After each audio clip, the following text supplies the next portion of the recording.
Hey y'all, watch this. Okay, I would like to say that we're not squatching today, but that may or may not be the truth, because one never knows what may or may not show up in the backdrop of these videos.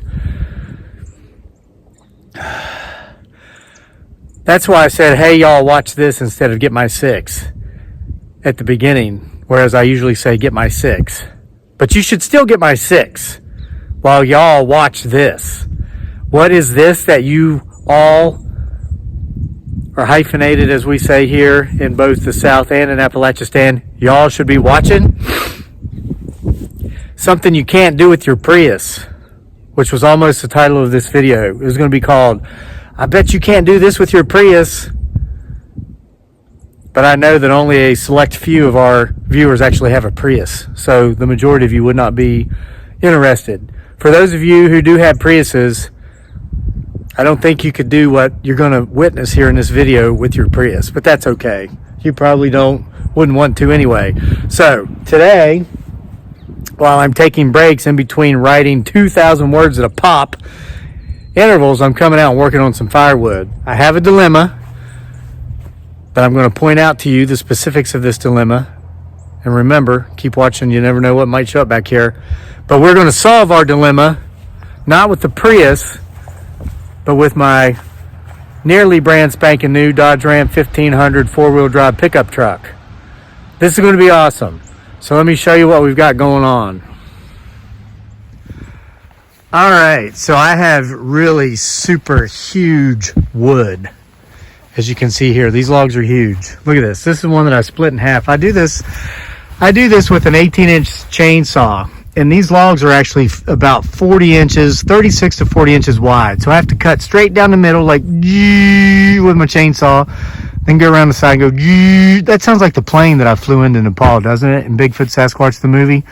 So anyway, this was one. These are huge. Look at this, from one big log. Huge. I wear a size 12 boot. Look at that. It takes 1, 2, 3 of those to go across. So they're huge. So I've got a lot more to cut up. But here is the dilemma. They are so close together. All my logs are so close together now that I cannot safely get in there with my chainsaw and cut any more up. For example, listen guys, this can be dangerous. And you got to be very careful. Okay, this piece of a log here is holding up. This is called a log jam. This is actually called a log jam. And back out a little bit. So all these logs are jammed. Now, if I go in here at any point with my chainsaw and start cutting up on these logs, the entire pile could shift, it could roll, and it could trap me, and it could kill me. Or it could either kill me or it could pin me. It could maim me for life, okay, in the least. So what I'm going to do to free up this log jam, I tell you, I was going to say, I'll explain this part later. But what I'm going to do is I'm going to take my practically new Dodge Ram, which is a super awesome pickup truck. It's four-wheel drive. I'm going to take some tow straps, and I'm going to wrap them, tie them around this log, hook them up to the tow hooks here on my Ram, and I've already pulled one neighbor out of the ditch with this, by the way, here not too long ago.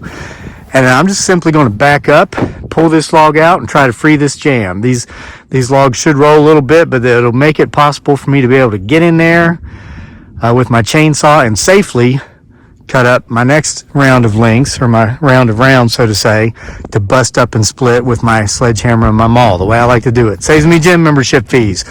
Yes, I could get a gas-powered log splitter and blah, blah, blah, etc., etc. But not only do I save $1,200 on a log splitter, I save whatever the monthly gym membership fees are by bashing it up, and not to mention that I simply enjoy doing it that way. What do you guys think? You ready to see some awesome stuff? Oh, they said heck yeah. They're saying bring it. All right, so story time here. Neither of these stories I've ever told anybody. One was about 3 months ago, and it led to me purchasing these. I got some tow straps down at Advance Auto after this happened. It was about 3 months or so ago. I was going out to have lunch with a couple of buddies of mine, And for some reason, I left 30 minutes early.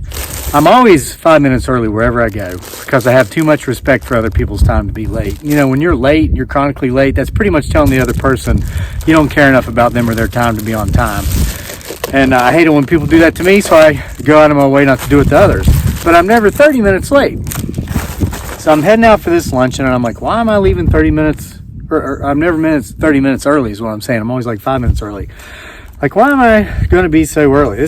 Something was telling me to leave so early. So I'm heading into town, and I go down the road just 4 or 5 miles, and I see this little old lady that looked like she was like 80 on the side, like in the road, trying to flag me down. And I'm like, you know, I don't stop for strangers. I think most people don't these days because no good deed goes unpunished, right? But she was like 80, and my heart just went out to her. And so I stopped, and she told me that her and her husband had gone off this dirt road. Is a long driveway going up to their friend's house. They went over in a ditch, and so the old man was down on the other side of the road around the corner trying to flag down traffic. So I stopped to help him.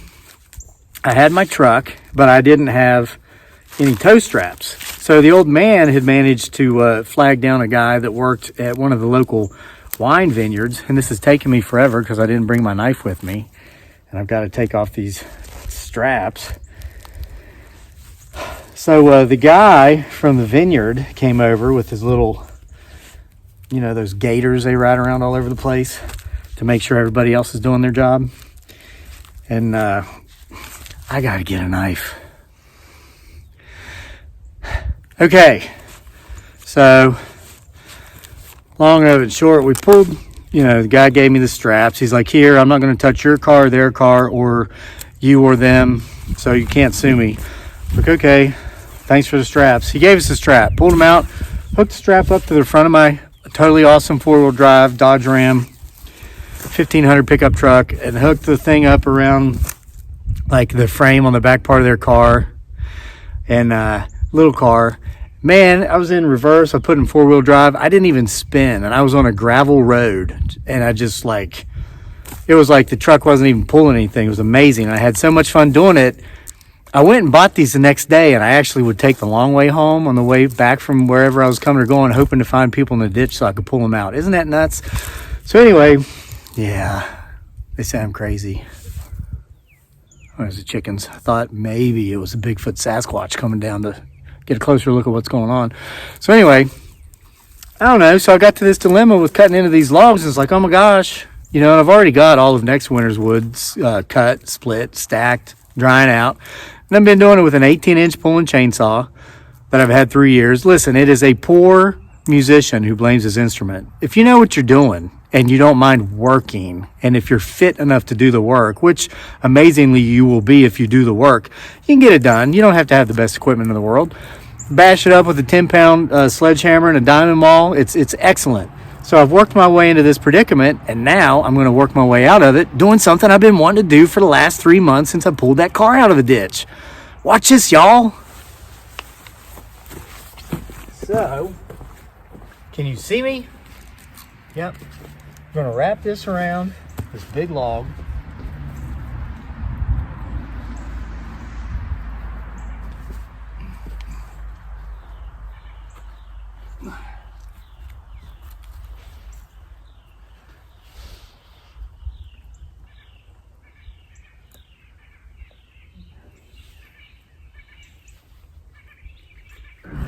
Man, these logs are so big I can hardly reach back in there. But look, I got it. I'm gonna clip it, pull it tight. Yeah. Ugh. Man, I can't pull that. I need my really cool, super awesome bad Dodge Ram pickup truck to do that.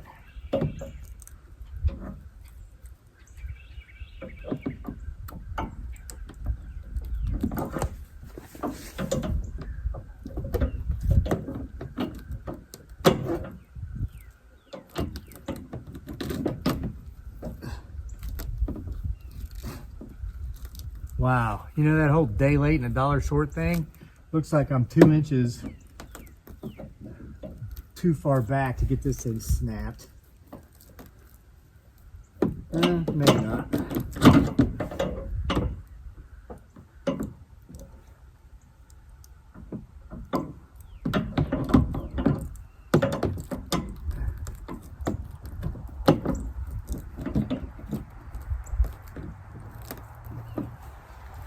I'm gonna have to pull up about a foot.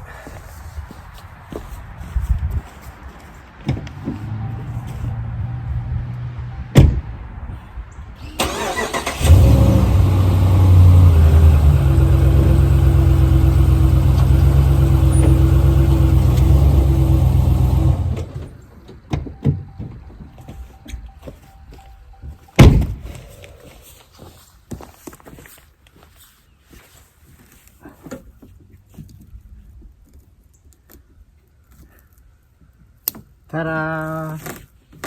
Ha ha ha! Here we go.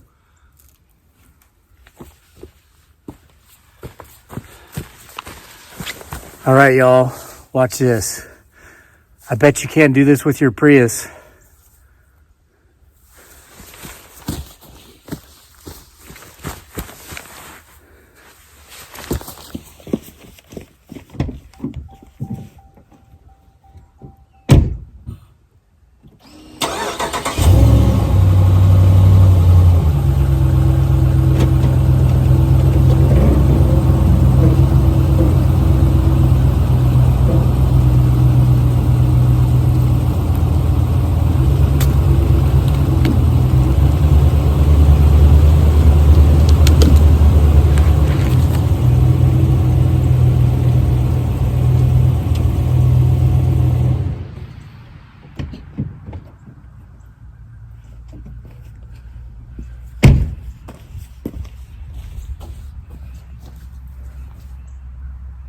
Wow. Whoa.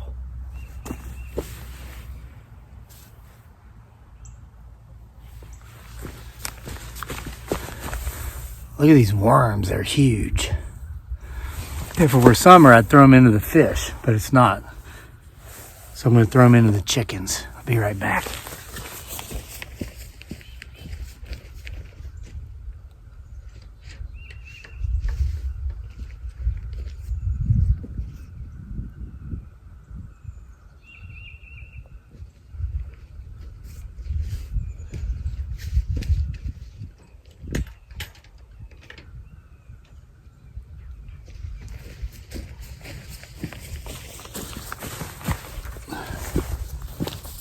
All right, so we got this one out. Now, of course, my rope's stuck, but I'll be able to just pull forward a little bit, take it off, and I'll have to cut it out with the chainsaw. It's no big deal as long as I don't cut into it. But now it didn't entirely solve my predicament as the logs are still jammed.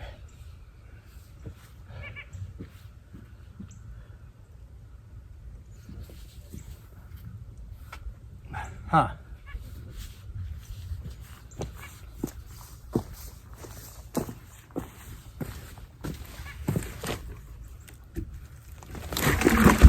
Hey, there we go. All right, now,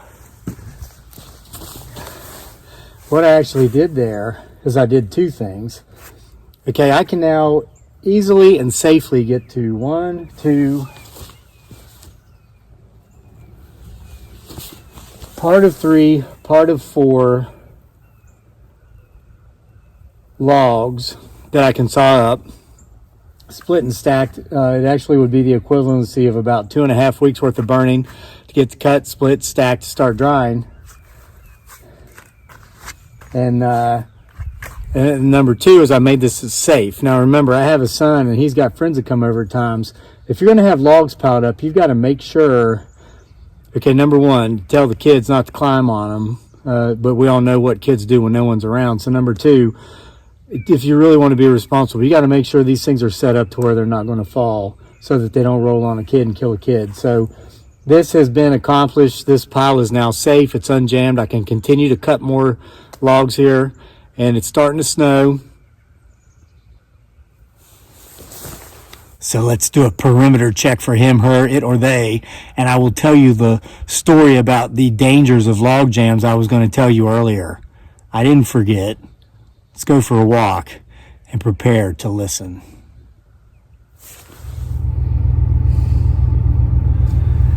All right, let's actually go for a drive here. I'm going to tell you the story. Never had y'all four-wheeling in my totally awesome, practically new Dodge Ram 1500 pickup truck, so let's go now. There's the logs we just showed what's up. There's them logs we just showed what's up. What's up, logs? Yeah, you just found out. You just found out what's up.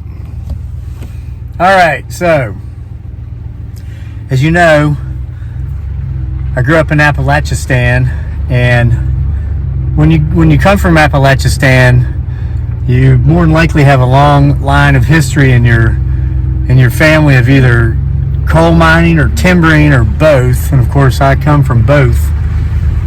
Oh yeah, I started spinning a little bit there in the mud, but we're in four-wheel drive because this is a totally awesome, practically new Dodge Ram 1500 pickup truck. So okay, so on the maternal side, I come from coal mining, and my mother's father was actually killed in the coal mines when she was 4. And then on the paternal side, we come from timbering, logging, and lumber. And my great-grandfather on that side was actually killed in a logging accident, a log jam accident. And if you're from Appalachian, you don't have to go too far back in your family's history on either side, or both, as in this case, to find such tragic events. Well, here's a hill. Here's a quite steep hill. And I want to get climbing up this sucker on video. So I'll finish this story at the top.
Yeah, so, I just went up a really steep hill and came down, just kind of four-wheeling in my totally awesome, practically new Dodge Ram, 1500 four-wheel drive pickup truck. That hill was like nothing. It's like it wasn't even a hill there, So anyway, didn't see any Bigfoot Sasquatch up there, so we're going to go down here and check the lower end of the property. Keep getting my 6. Watch up there. That's just where we were. Now, here's a story about the paternal great-grandfather that was killed in a log jam. This is all I know. Okay. Another thing about being from Appalachian is, as far as family history goes, is for just some reason not talked about much. It's a very common thread. I don't know if anybody knows why. So here's the deal. I was riding down the road one day. Maybe I was 20, going through an area on the way. I was with my father. We were driving down the road along a river that led to where I went to a small state college. And he goes, "You see that turn in that river right there?" I said, "Yep." And he said, "That's where your great-granddaddy died." I'm like, "Huh? How'd that happen?" I said, "Well, he was running logs of the mill down the river. I think it was the Little Elk River. And that's how they did it. They did it on the water." And he said there was a log jam, a lot like the log jam that I showed you here at the beginning of the video, that we totally unjammed with this totally awesome four-wheel drive, like new Dodge Ram 1500 pickup that'll go anywhere, unless if there's mud. I mean, it'll go anywhere. And it was on water, and he got in there with one of those long steel rods they use to work out the log jams. I think they call them cants. And started flipping the logs, trying to roll logs over. Got pinned down underneath the water, and he drowned. And that's how that goes. That's the first, last, and only time I ever heard that story in my life. I've got no more details about it. And so anyway, you always got to be careful when you're doing these things. And so we got that jam here in the little private log yard here, I guess, when the homestead unclogged. And so I'm going to go, like I said, upstairs, do some more writing. And then after that, I'm going to come out here with a chainsaw and saw a bunch of this up so that the next time I take a break, I come out with a 10-pound sledgehammer in the mall and start doing some splitting. So I hope you enjoyed this video that's quite a bit different than the videos we usually do. And check back for more next time from here at Homesteading Off the Grid, where you never know what you're going to get. Splitting wood, planting vegetables, talking about Amazon, or looking for him, her, it, or they.